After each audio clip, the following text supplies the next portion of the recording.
पाकिस्तानचा अप्पा आठवणी देईल. बीएचपी आणि बजरंग दल आणि हिंदुत्ववादी विचाराचे जे संघटना आहे त्यांनी आंदोलन कशाला केलं? ट्रम्पने राजीनामा दिला पाहिजे. आणि आमच्या महाराजांना सेक्युलर दाखवण्याचं काम हे काँग्रेसचं पाप आहे. जिहादी माइंडसेटचे कार्टे आहेत ना मानसिकतेचे, त्यांना सगळ्यांना बरोबर चोप देणार. त्या सगळ्या प्री नियोजित होता असा सगळ्याचा वास येतोय. एवढी मोठी मागणी करू नको, चुकून सरकार बिरकार पडेल. पहिलं माझं कार्ड मी मुख्यमंत्र्यांनाच देणार ना, ते पण माशाच्या शेपचं इन्व्हिटेशन कार्ड आहे माझं. भाजपाला महाराष्ट्राचा बेटा मणिपूर करायचं अरे बापरे.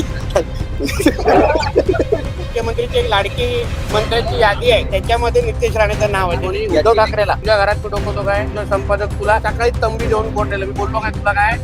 मग नितेश राणे आतापर्यंत का बोलला नाही? यासाठी आलेला ना तू माझ्या कॅबिन मध्ये आतापर्यंत, कारण का तुझ्या संपादकाने तुला तंबी दिली. हे सांग पहिलं. अरे थांब ना बाबा हिंदीवाले. राज्याचे मुख्यमंत्री आदरणीय देवेंद्र फडणवीसजी, उपमुख्यमंत्री आदरणीय एकनाथ शिंदेजींनी अधिकृत पद्धतीने विधिमंडळामध्ये विधानसभेमध्ये निवेदन केलेलं आहे. राज्याचे मुख्यमंत्री जे राज्याचे गृहमंत्री पण आहेत, त्यांनी जे काय काल नागपूर घटना घडली त्याबद्दल सगळी माहिती दिलेली आहे. ते नेमकं कोणी म्हणजे सकाळी बजरंग दल आणि व्हीएचपी आणि हिंदुत्ववादी संघटना आंदोलन करत होते, त्याच्यानंतर दुपारी 3 वाजेपर्यंत तो सगळा विषय मिटलेला संपलेला. मग संध्याकाळी काही आंदोलन करण्यासाठी रस्त्यावर आले. आणि म्हणून ह्या सगळ्या गोष्टी घटना बघितल्यानंतर या सगळ्या प्रीनियोजित होता असा सगळ्याचा वास येतोय. काही गोष्टी ठरवून केलेल्या होत्या. ठरवून म्हणजे इथे अशी दंगल घडवायचीच आहे असे काही लोकांची तयारी होती का? ह्याचे पण थोडी आता जरा त्याच्या बाबतीमध्ये चौकशी होणार. शेवटी हे राज्य, ह्या राज्यामध्ये तुम्ही काही येऊन घडवणं हे असं सोपं राहिलेलं नाहीये. किती आमच्या पोलीस बांधवांवर आता हे कोणाच्या कुठल्या संविधानामध्ये लिहिलेलं आहे, कोणाच्या चौकटीमध्ये बसतंय की एवढ्या मोठ्या प्रमाणामध्ये जे आमचे पोलीस खातं तिथे शांत करण्यासाठी आणि कायदा आणि सुव्यवस्था राखण्यासाठी तिथे उपस्थित होतं, त्यांच्यावर हल्ला करण्याचं काय कारण आहे? कशाला त्यांच्यावर हल्ला केला? एकाचा आमच्या डीसीपी लेवलच्या अधिकाऱ्यांवर कुऱ्हाडीवर हल्ला केलेला आहे, कुऱ्हाडीने हल्ला केलेला आहे. हे अशा पद्धतीचे आंदोलन कुठल्या चौकटीत होतात? आणि आमच्या पोलीस बांधवांवर हल्ला केल्यानंतर तुम्हाला वाटतं सरकार म्हणून आम्ही गप्प बसणार? पाकिस्तानचा अब्बा आठवणी देईल अशी कारवाई आता होणार आहे. मग कळेल काय असतं ते, पोलिसांवर हल्ला करून काय होतं ते. म्हणून आंदोलन करण्याचा अधिकार प्रत्येकाला आहे ना, पण हे कुठल्या प्रकारचे आंदोलन आहे ज्याच्यामध्ये पोलिसांवर हल्ला करायचा, कुऱ्हाडीने हल्ला करायचा पोलिसांवर? कशासाठी? कोणी हिंमत दिली आहे? म्हणून ही सगळी हिंमत तोडण्याचं काम आमच्या देवाभाऊचं सरकार निश्चित पद्धतीने करेल एवढा विश्वास महाराष्ट्राच्या जनतेला देतो.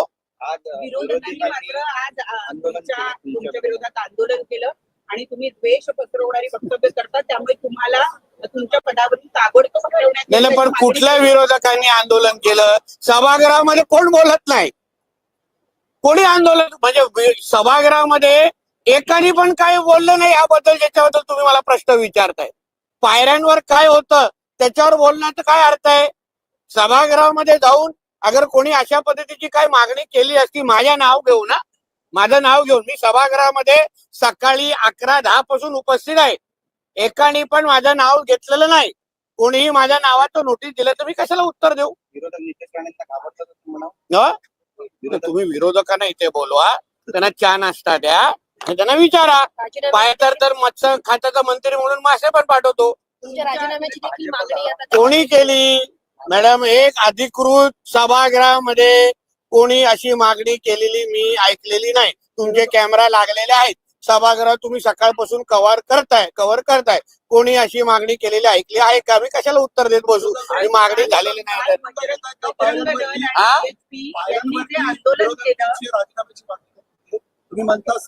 कुठले विरोध? मला जी काय फोटो कोणीतरी दाखवला मागे विरोधक, त्याच्यामध्ये आमचे सत्ताधारी पण आमदार होते. एक 7-8 टकली कोणतरी बॅनर माझा फोटो लावून वापरत होते. त्याला कोणा काय मागणी करायची? एवढी मोठी मागणी करू नको, चुकून सरकार बिरकार पडेल. बजरंग दल आणि BJP यांनी जे आंदोलन साहेब, मुख्यमंत्री नाही एक मराठी काल BHP आणि बजरंग दल यांनी जे आंदोलन केलं त्याचा परिपाक म्हणून काल रात्री ती दंगल नागपुरात पेटली असं विरोधकांचं म्हणणं आहे.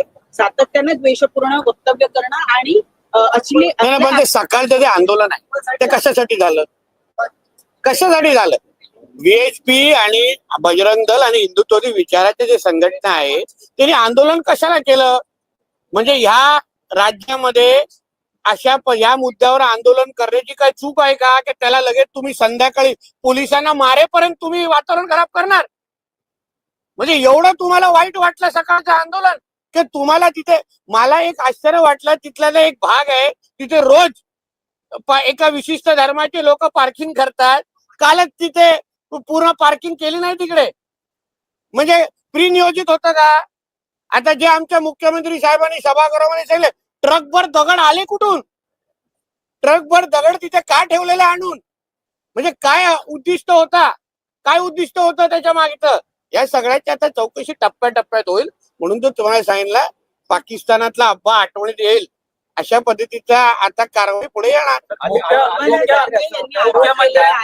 गेले 3 ते 4 महिने सातत्यानं अशी वक्तव्य केली जात आहेत आणि वातावरण निर्मिती करण्यात आलेली. कोणाबद्दल बोलले ते? मी सभागृहामध्ये आता विधान परिषदेतून येतोय इथे.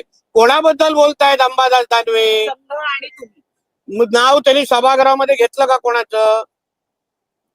मॅडम तुम्ही एवढ्या ज्येष्ठ पत्रकार आहात, एवढ्या ज्येष्ठ पत्रकार आहात, मला दाखवा व्हिडिओ दाखवा.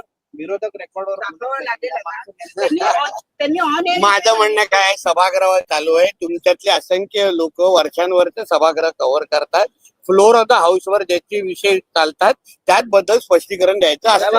आता अमेरिकेमध्ये बसून कोणी माझी अगर राजीनाम्याची मागणी केली तर इथे बसून ट्रम्पने राजीनामा दिला पाहिजे, हा हे असं कोणी बोलू शकतं? आमच्यातले असे काही आहेत कलाकार आतमध्ये. नितेश राणेचे अर्जन मुख्यमंत्री होता आला नाही, त्यामुळे काय एका व्यक्तीला मुख्यमंत्री होता आला नाही, त्यामुळेच हे सगळं घडलं का? कोणी? उद्धव ठाकरेला? नाही, त्यांचा रोख एकनाथ शिंदेकडे होता. म्हणजे मला पण उद्धव ठाकरेला मुख्यमंत्री व्हायला आलं नाही हो. साहेब, आपण मुख्यमंत्र्यांची भेट घेतली. अरे बाबा, गुरुवारी संध्याकाळी मी जेवण ठेवतोय, पण पहिलं माझं कार्ड मी मुख्यमंत्र्यांनाच देणार ना. ते पण माशाच्या शेपचं इन्व्हिटेशन कार्ड आहे माझं. खरं का? मी त्या मत्स्य खात्याचा मंत्री आहे. आता माझ्या मुख्यमंत्र्यांना भेटण्यासाठी तुला सांगून जाऊ का? हो, फार म्हणजे माझ्या हातात घेऊन मला हसले. आता ते तू बातमी तू चालवतोय रे, मी चालवतोय. मी लाडक्या याद्यामधलं एक आहे, मुख्यमंत्रीची एक लाडकी मंत्र्यांची यादी आहे, त्याच्यामध्ये नितेश राणेचं नाव आहे. त्याची तू चिंता करू नको. अरे थांब ना बाबा हिंदीवाले. मला म्हणणं आहे, तुम्ही माझे मुख्यमंत्री माझ्यावर काय बोलते याची चिंता तुम्ही करू नका. तुझ्या घरात मी डोकवतो काय? तुझा संपादक तुला सकाळी तंबी देऊन पोटेल, मी बोललो काय तुला काय? मग नितेश राणे आतापर्यंत का बोलला नाही? यासाठी आलेलाच नाही तुम्हाला कॅबिन मध्ये आतापर्यंत, कारण का तुझ्या संपादकाने तुला तंबी दिली हे सांग पहिलं. माझ्या तोंडी कोणी लागू नये. मी त्याच्यातला दुसऱ्या मंत्र्यांसारखा नाही. भाजपला महाराष्ट्राचा काय? अरे कितींदा बोलू? माझे जुने व्हिडिओ बघ ना तू, रोज तो बघतोस आणि फोन करतोस. भाजपला महाराष्ट्राचा पेटता मणिपूर काय करायचा. भाजपला महाराष्ट्राचा पेटता मणिपूर करायचा. अरे बापरे. अरे जाऊन दिलं. पेटवणं आणि त्याचा काय संबंध रे बाबा? हा, पेटवणं आणि हे प्रश्न पेटवण्याचा विचारलं तर काय संबंध? पहिलं कंठ तरी फुटून दे, मग पेटवण्याबद्दल बोल. शिवजयंतीच्या संध्याकाळी अशा पद्धतीची नागपूरची घटना आली आहे. त्याच्यानंतर 24 तासामध्ये विविध जिल्ह्यांमध्ये अशा घटना पुढे येताना बघायला मिळतात. कुठल्या जिल्ह्यात झालंय? जालन्यामध्ये देखील झालं आहे. जालन्यामध्ये ते झालं मॅडम. ते एका स्टेटस ठेवण्यावरून, ज्याच्याबद्दल सन्मान्य अर्जुन खोतकरजीने सभागृहामध्ये ती माहिती दिली, त्याच्यावर आदरणीय मुख्यमंत्र्यांनी सांगितलेलं आम्ही त्याच्यावर सक्त वक्तव्य करू, म्हणजे आम्ही त्याच्यावर कारवाई करू. जमला विषय, त्याच्यावर कारवाई होणार. दुसरं कुठे? तो विषय वेगळा होता आणि हा विषय नागपूरचा वेगळा होता. पण अजूनही सोशल मीडियाच्या सोशल मीडियाच्या माध्यमातून छत्रपती शिवाजी महाराज असो संभाजी महाराज असो यांच्याविषयी हो, पण ते जे असे कार्टे आहेत ना, पुन्हा देखील ते जे असे जिहादी माइंडसेटचे कार्टे आहेत ना, मानसिकतेचे, त्यांना सगळ्यांना बरोबर चोप देणार. आमच्या राज्यामध्ये राहून कोणी शिवाजी महाराज आणि संभाजी महाराजांच्या विरोधात भूमिका घेणं शक्यच नाही. त्यांना काय शासन करायचं आमचं राज्य सरकार करेल ना. अबू आझमी यांचं वक्तव्य याला सगळ्यांना जबाबदारी आहे. सुरुवात त्यांनीच केलेली आहे. अरे बाबा, सुरुवात त्यांनीच केलेली आहे. हे जे काय माझ्याबद्दल जे काय तुम्ही बोलताय ना, पहिली सुरुवात कोणी केली? त्यांनी वक्तव्य केलं. इतर तुमच्या पायऱ्यांचे जर केलेलं ना, त्यांनीच केलेलं आहे. सर नागपूर हिंसा को लेकर जिम्मेदार कौन है? जो काही इतिहास आहे तो पुस्तकातूनच काढला पाहिजे. कोणी औरंगजेबाचा नाही, शिवसेनेने अशी मागणी केली आहे. तुम्ही लावून देता आणि असं तुम्ही करता. इतिहास आहे त्या इतिहासामध्ये बरोबर आहे. कारण का चुकीच्याच अगर आमच्या मुलांना अगर इतिहास तुम्ही हे काँग्रेसचं पाप आहे खरं म्हणलं तर. पाठ्य पुस्तकांमध्ये चुकीची माहिती टाकण्याचं काम आणि आमच्या महाराजांना सेक्युलर दाखवण्याचं काम हे काँग्रेसचं पाप आहे. म्हणून ते पुसून टाकण्याची अगर संधी भेटत असेल ना तर ती वापरली पाहिजे. नागपुर हिंसा को लेकर क्या कहेंगे? विपक्ष आरोप लगा रहा है कि हिंसा जो है माझी लिंक तुटेल तर माझी हिंदी तुला परवडणार नाही. ज्यांनी पोलिसांवर हात उचलले तर एका हाताला आम्ही ठेवणार नाही. त्यांना दाखवू काय असतं. हा काय त्याच्या अब्बाचा पाकिस्तान नाहीये की पोलिसांच्या अंगावर तू जाणार आणि आम्ही गप्प बसणार. हे देवाभाऊचं सरकार आहे. आता संध्याकाळी आडवे तिडे जेव्हा दांडे पडतील ना तेव्हा कळेल कसं पोलिसांवर हात उचलल्यावर काय होतं. डीसीपीच्या लेवलच्या अधिकाऱ्यावर तुम्ही कुऱ्हाडी चालवतात. हे तुमचे आंदोलन, हे तुमच्या धर्मामध्ये शिकवलंय. याच्या अगोदर किती आंदोलन केलं. आझाद मैदानच्या वेळी पण ह्याच रजा अकॅडमीच्या लोकांनी जेव्हा आंदोलन केलं तेव्हा पण पोलीस महिला कर्मचाऱ्यांवर हात उचलला. भिवंडीला पण असंच झालं, मालेगावला पण असं. किती तुम्हाला दाखवू. ह्यांची आंदोलन हे पोलिसांच्या विरोधात असतात काय? मग आता पोलीस खात्याला हात उचलल्यावर काय होतं हे एकदाच आता इतिहासामध्ये नोंद होऊन दे.